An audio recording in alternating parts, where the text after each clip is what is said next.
Europe is the largest importer of seafood in the world, but the consumers are seldom aware of where the products specifically come from, how they are produced, and what qualities they have. The reality is that many of these products, from species like shrimp, prawns, pangasius and tilapia, are produced by aquaculture in Asia. Increasingly, however, questions have been asked about how sustainable and ethical this trade of seafood from Asia to Europe really is. Is it creating prosperity and future hope in Asia? And is it bringing gastronomic pleasure and nutritious health to Europe? Well, okay, so then we have... In response to these questions, the European Commission has instigated a research project titled Sustaining Ethical Aquaculture Trade, or SEAT. This project seeks to unpack and compare the trade of aquaculture products between Asia and Europe.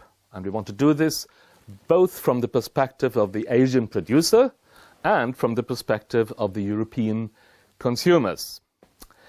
But first we have a look at the European consumer.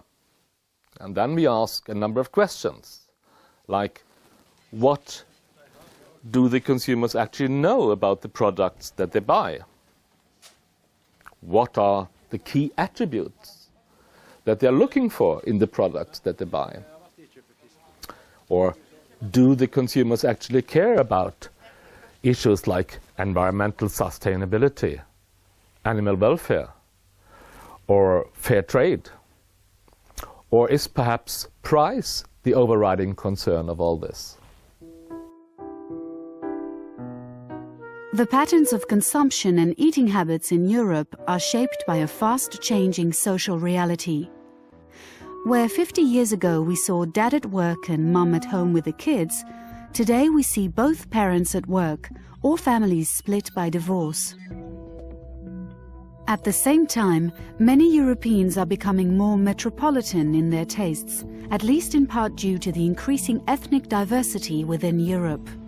Traditional European cuisine is still important, but people look to alternatives, going out to Mexican or Indian restaurants, or cooking Chinese, Thai or Vietnamese at home. Furthermore, consumers are influenced by all of the information that floods them via newspapers, TV and the internet. Every day Europeans are told about new science that tells them what to eat. Finally, consumption patterns are affected by the kinds of technology available.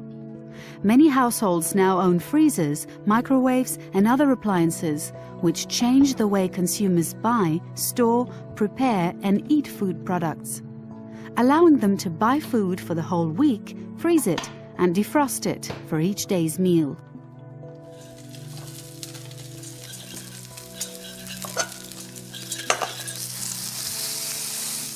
The trend is showing that Europeans eating more and more fish, and there's a bigger demand of special products so we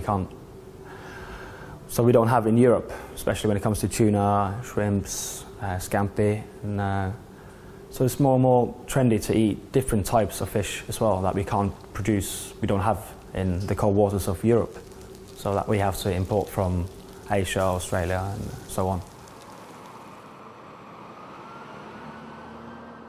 Owing to the high perishability of seafood products, much of them are brought to Europe frozen, with these products progressively more processed into convenient, easy-to-prepare forms like fish sticks, fish burgers, or other added-value products. A lot of this processing is done in Asia, so that the products arrive by ship in Europe, ready to be eaten. These processed products find their way to European consumers via many different channels. Via the food service sector, from restaurants to school cafeterias, and via the retail sector, where supermarkets are the most important outlet for buying seafood to eat at home. It is against this background that the European consumer goes shopping for seafood for dinner. But what makes a consumer decide to choose seafood over other alternatives?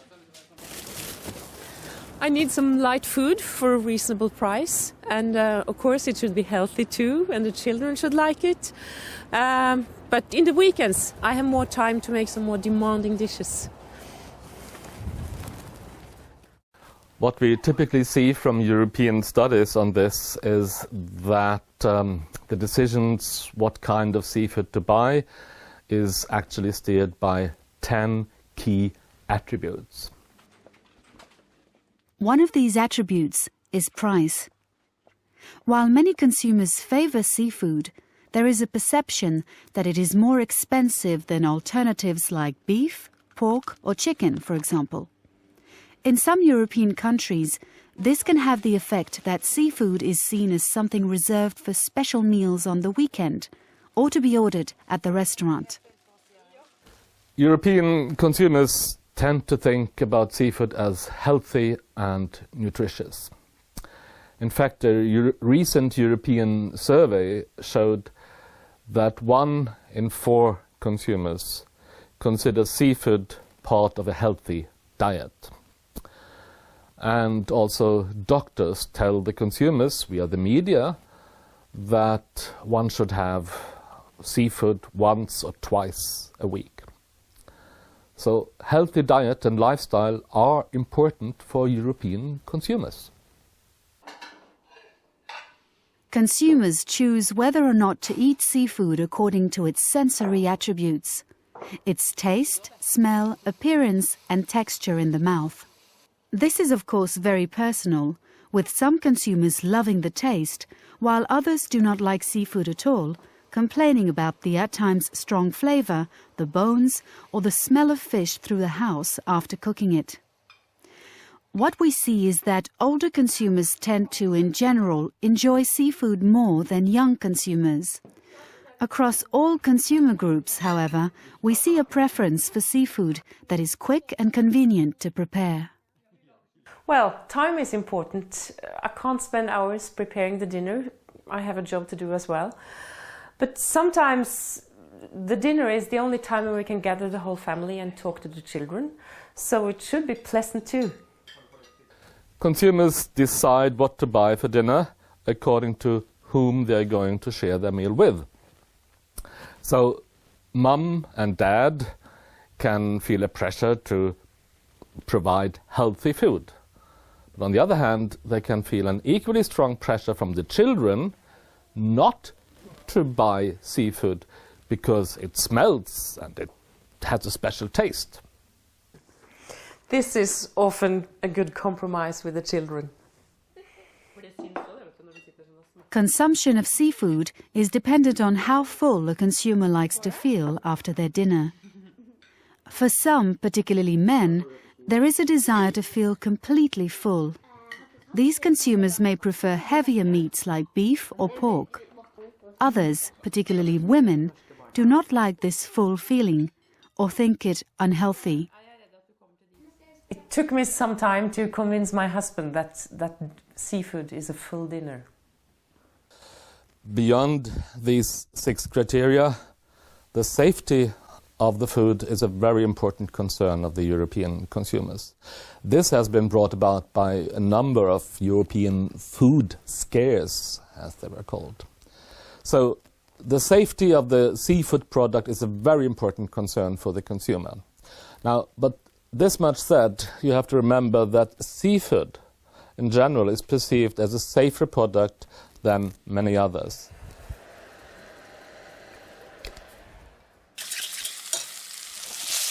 Europeans in general are very slack when it comes to fish quality. They're more interested in the label, what type of fish. Like they'll ask the fishmonger, if they have a fishmonger, well, that's the best way to do it. But generally, it's all about the price as well. And normal Europeans don't actually have the right. They think a bit more about the price than the quality of the fish. Europeans are very negative when it comes to, not very negative, but a bit negative when it comes to aquaculture, because of the pictures that you see when it comes to the farm fish and 2,000 fish in 1 liter barrel. With Europeans demonstrating a low knowledge of aquaculture production, consumers tend to draw on their emotions and ideas of what aquaculture is to them. They connect aquaculture with farming practices in Europe, with pigs, cows and chickens kept in very confined and uncomfortable conditions. Natural animal behavior is restricted, and this has also consequences for the quality of the product. Growing segments of particularly younger European consumers are basing their decisions on what to eat on their political beliefs, so-called political consumerism. These consumers see their decision at the cashier as having one small influence on global issues that are important to them, like animal welfare, environmental sustainability, or fair trade. They are prepared to pay more for a seafood product if they know that the fish has not been subject to any unnecessary pain or suffering, that its production has not led to ill effects on environmental health, and that those producing the seafood have good working conditions and adequate pay. Indeed, we see that these consumer groups place more importance on their ethical concerns than other important attributes like price or convenience, for example. Indeed, it is with ethical concerns in focus that international organizations and research projects like SEAT have or are making an effort to produce standards and labels for the seafood products that are traded, so that consumers can have trust and confidence in the quality and the ethics of the products that they buy. SEAT project believes in that an aquaculture ethical trade index will be able to, on the one hand, take care of prosperity, wealth and a good development in the Asian producing countries, but on the other hand also taking care of the concerns, the ethical concerns of the European consumers.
একে অপরূপ রূপে মা তোমায় হেরেনু পল্লে জননী একে অপরূপ রূপে মা তোমায় হেরেনু পল্লে জননী ফুলে ও ফসলে কাদা মাটি জলে ঝলমল করে লাবণী হেরেনু পল্লে জননী একে অপরূপ রূপে মা তোমায় হেরেনু পল্লে জননী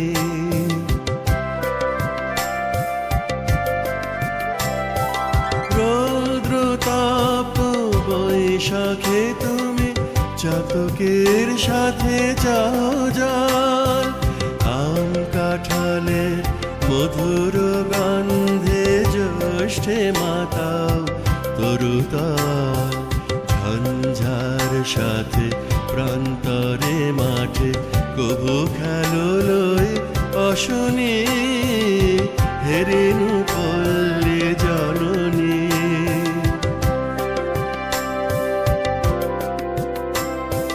কেতকী কদম জ্যোতিকা কুসুমে বরষা গাথ মালিকা পথে অবিরল ছিটাইয়া যা খেলো চঞ্চল বালিকা কারাগে পুকুরে থই থই করে শ্যামল শোভার নবনী হেরেনু পল্লী জননী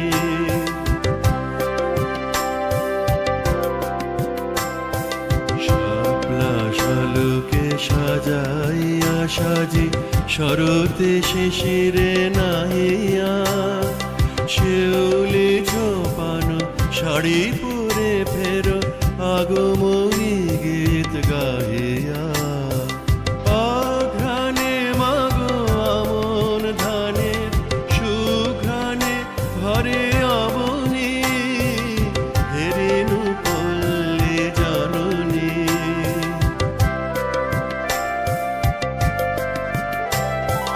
শীতের শূন্য মাঠে ফেরো তুমি উদাসী বাউল সাথে মা ভাটিয়ালি গাও মাঝিদের সাথে গো কীর্তন শোনো রাতে মা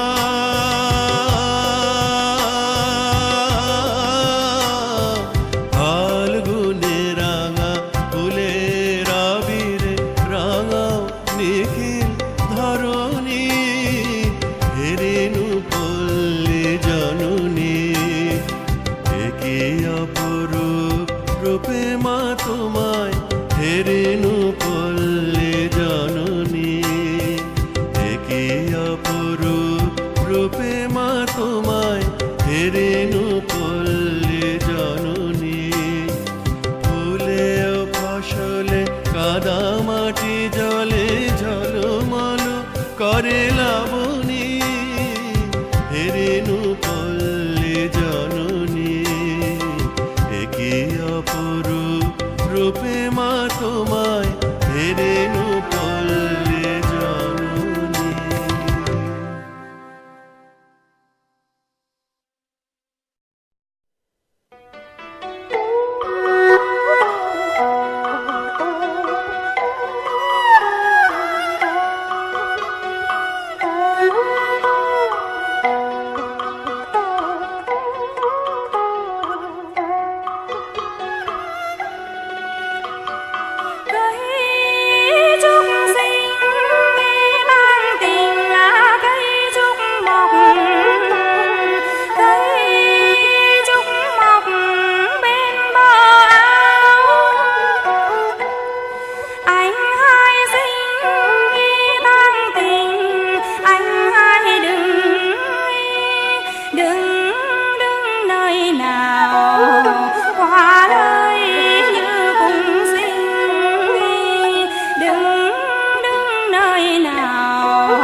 โคตรเขาสะพรั่งดอกฟ้าล้อมริมฝั่งแม่วางยามนั้นสุขสมโอ้ละเนอสาวเนื้อเมื่อยามกลุ่นคิดเพราะลิดลิ้นชายภาคกลางบ่วายวางเว้นเล่ลงเจ็บใจเหลือเอาเจือเล่ลิ้นคารมชอกช้ำเพื่อนทำเอาตรมระทมริมวังน้ำวนแม่วางสู่สารเพื่อนหญิงหัว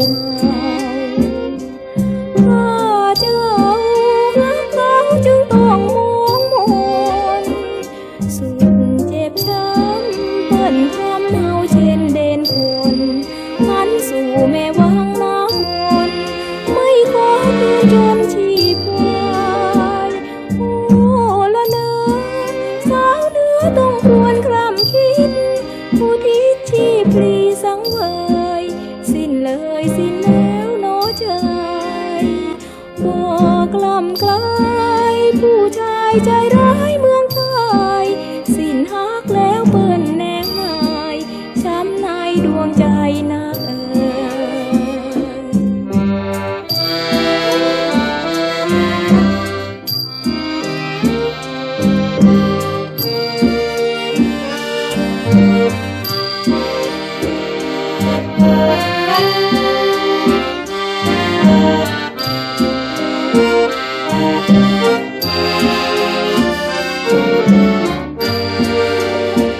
โอ้ละเนอสาวเนื้อต้องครวญคร่ำคิดผู้ทิศชีพลีสังเวยสิ้นเลยสิ้นแล้วโนใจบอกกล่ำกลายผู้ชายใจร้ายเมืองไทยสิ้นฮักแล้วเปิ้นแนงนายช้ำในดวงใจนัก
ท้องทุ่งแห่งนี้เคยมีความหมายเดี๋ยวนี้กลับกลายเวิ้งว้างหน้าหน่ายเศร้ามองน้องขาดชูเคียงคู่ประคองเคยผิวกลุยกล่อมน้องข้างล้อมบางแห่งทุ่งนี้ท้องทุ่งแห่งนี้เคยมีความหลังวิมานกลับพังหัวใจเจียนคลั่งเพราะพี่น้องมนมองครองเศร้าชีวิตลมช่วยบอกให้ทีว่าน้องนี่คอยกลับมาครวญหาเสียงคุยสู่ตะลุยแทบพลิกแผ่นดินค้นหาถึงแม้ตามสักก็จะรักเกิดไว้บูชาด่วนนี้ไปที่ใดนาโปรดหวนคืนมาเหมือนเก่าท้องทุ่งแห่งนี้ฝังใจไม่คลายน้องเคยแนบกายนุ่นนิ่งฟังกลุยจากเขา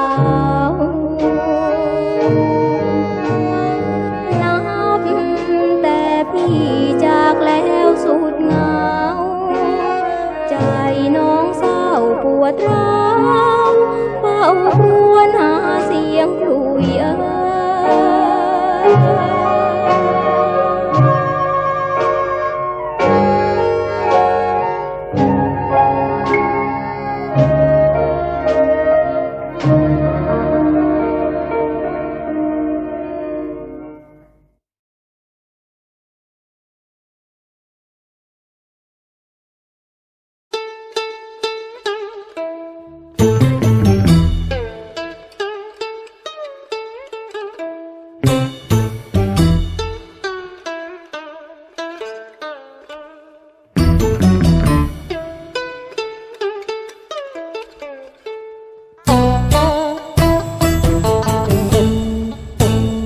Em đi trên có non mọc ôm đôi bờ đường đê. Em che nghiêng nón lá chân rụng rè qua nhịp cầu tre. Quê hương em ở ngoại thành xóm nhà tranh. Em đi qua mấy sông vượt mấy đèo, dâu trèo lên đỉnh cao mấy núi cũng lặn lội về thăm. Em quên tên luống rau càng cua mộng bờ thềm xưa, nhưng em không thể quên cây cầu dừa mưa rụng giọt mưa. Cha đưa em đi học ngôi trường xa, đôi chân em bé nho sợ lắm bùn. Cha ngồi xuống cổng em, cha nói cởi ngựa ngựa phi. Xám khói xám chừng mây hỏi rằng có phải sương mai. Trắng áo trắng ai đi dối vàng bóng dáng thơ ngây. Tia nắng nhuộm vàng thôn xóm, cơn gió rùng bông bưởi trắng. Nghe có gì như tha thiết qua lối mòn chưa quen biết. Em chưa đi trên có non, chưa từng nghe mát ruồi bàn chân. Em chưa qua mấy khúc sông, chưa được nhìn dối vĩnh chiều hôm. Em chưa yêu ngoại thành khi mà em chưa nghe trái tim mình rung động. Thuở mẹ gặp cha thương lắm như ruộng đời phù sa. Thuở mẹ gặp cha thương lắm như ruộng đời phù sa.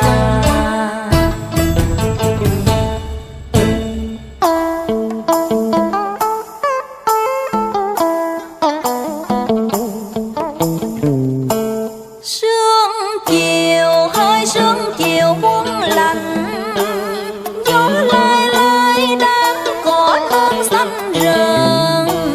Từng bước qua cầu để trở về thôn xóm, từng cánh chim xa mãi miết trong sương lạnh. Theo con đò sang ngang trên sông dài mênh mang. Thôn buồn nghe muôn nhà hiu quạnh, lũy tre xanh gió lấp lai trên cành. Từng bước qua cầu để trở về thôn xóm, bờ cỏ non xanh chỉ có em với chị. Trên nương chiều xa xa tiếng chuông chùa ngân nga. Xám khói xám chừng mây hỏi rằng có phải sương mai. Trắng áo trắng ai đi dối vàng bóng dáng thơ ngây. Tia nắng nhuộm vàng thôn xóm, cơn gió rùng bông bưởi trắng. Nghe có gì như tha thiết qua lối mòn chưa quen biết. Em chưa đi trên có non, chưa từng nghe mát ruồi bàn chân. Em chưa qua mấy khúc sông, chưa được nhìn dối vĩnh chiều hôm. Em chưa yêu ngoại thành khi mà em chưa nghe trái tim mình rung động. Thuở mẹ gặp cha thương lắm như ruộng đời phù sa. Thuở mẹ gặp cha thương lắm như ruộng đời phù sa. Thuở mẹ gặp cha thương lắm như ruộng đời phù sa.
Today, Europe's 500 million consumers are increasingly concerned about how their food is produced.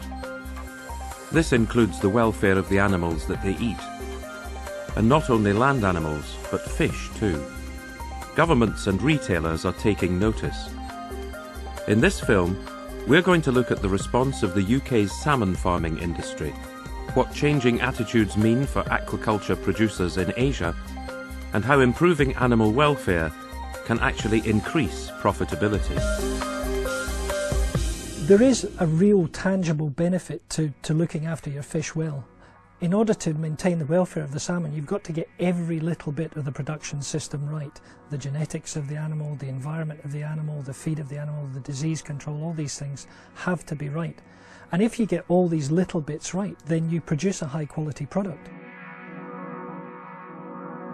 Founded in Scotland in 1965, Marine Harvest is the largest producer of farmed salmon in the world.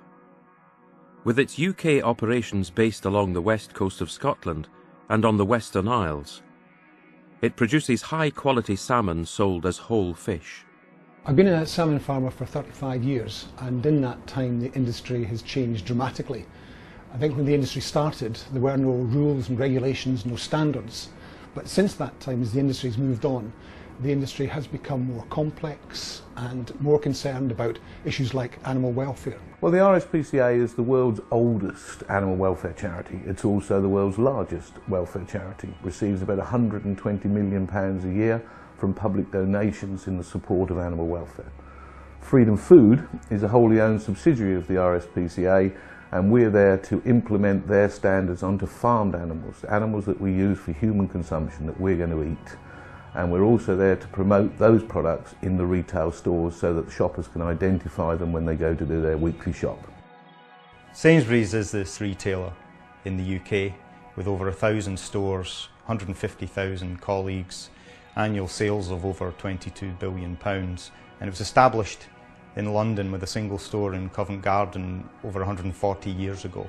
Every week, about 19 to 20 million customers shop at Sainsbury's. Up until about 2007, we had been talking about Freedom Food and how important that we thought it was, but really what would the benefits be to our business and to the fish and to how we actually perform as farmers. We were unsure about that. One of the fundamental issues in Freedom Food is that your stocking density changes. So that is the number of fish per cubic metre will be reduced. Previously we sat around about 20 kilograms a cubic metre, but now we're down at 15 kilograms a cubic metre. But to maintain our tonnage, you would need to buy more pens, nets and moorings. So that was the leap of faith in the belief that, yes, fish performance, welfare would be much better as a result of lower stocking densities. Over time we've seen benefits in reducing those densities in terms of improvements in fish survival, more efficient growth and better quality. So at the end of the day, there's been a net economic gain from investing in that system. I don't think any of the farmers and any of the management in Marine Harvest would say it was the wrong thing to do. Far from it, quite the opposite. Because I think we have got this discipline now in our business. We've got this standard that we use on a daily basis, and there's no argument about it. We all know what we're doing.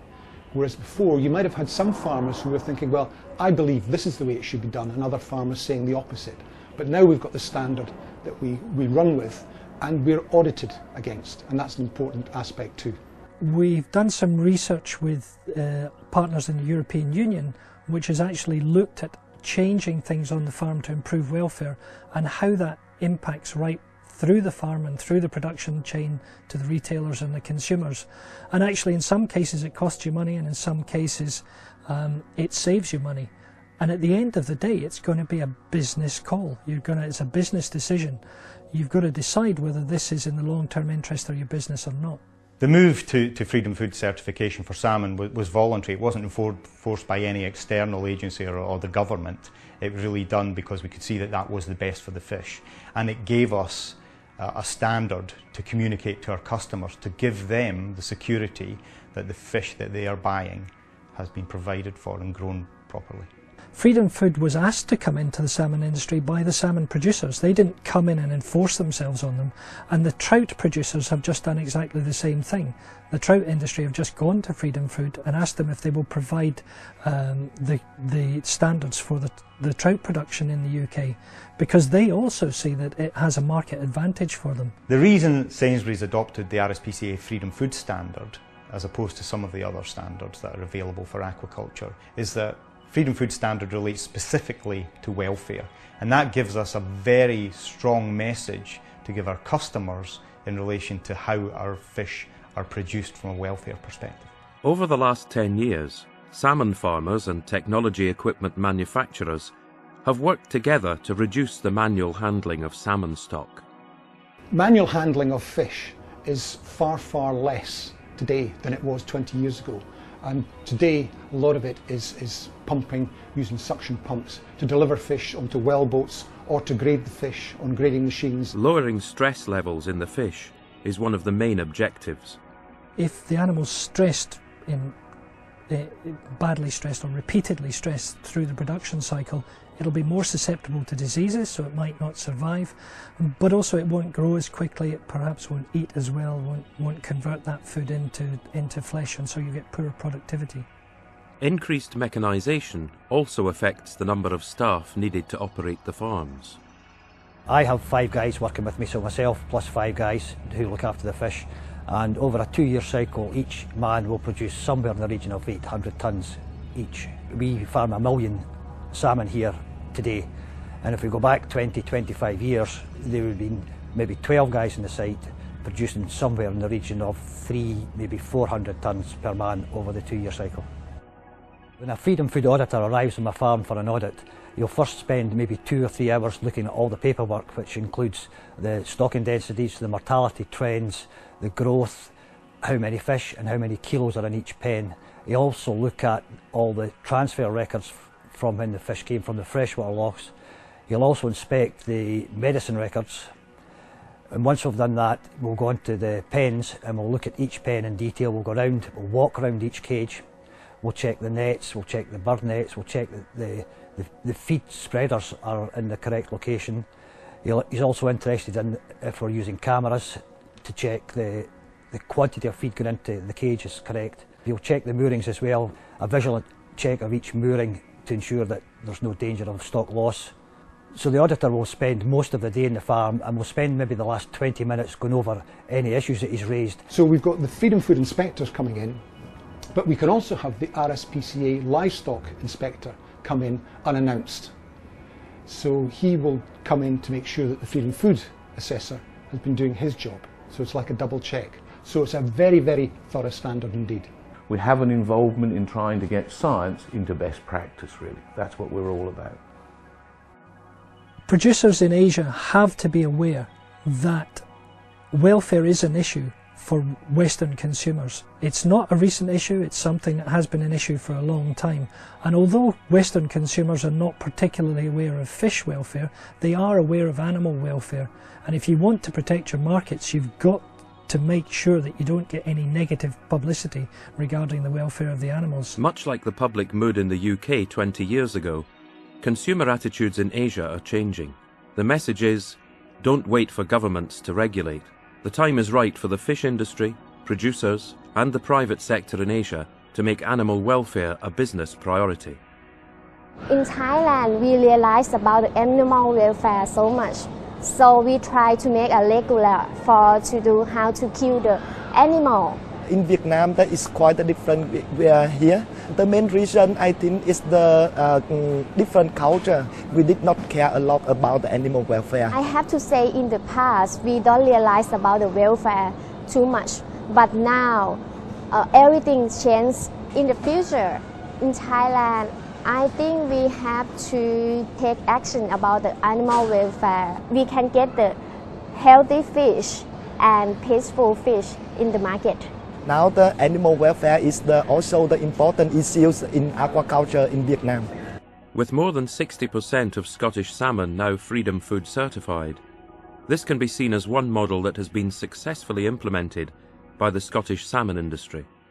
Currently in Asia, There is little interest in increasing welfare standards for farmed aquatic animals. Experts believe that for things to change, there needs to be a separate approach for each fish species. Developing appropriate welfare-friendly production methods is something that has to be done within the industry. You can't just take the salmon standards and apply them to tilapia or pangasius. That just won't work. There has to be work done actually within the industry to develop sustainable, economically viable options for the Asian industry. Aquaculture has been a great success story for the RSPCA standards and Freedom Food because we can show that there is an economic benefit to the high welfare. We can show that the fish survive. We're not buying fish just to have them to die. When they grow more evenly. They've got a better quality product. It lasts longer on the shelf. And we know from what the chefs say to us that that will cook better, that it will eat better, that it tastes better. And all in all, it's a good all-round package, good story. And it might seem a bit odd that fish are expected to have welfare conditions, but in fact it's absolutely vital. And we've learned that. And I would just ask that perhaps you consider the welfare standards and how that might better your business, because it's certainly done a lot for us, and I'm sure it can be applied elsewhere in the world.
Thank you.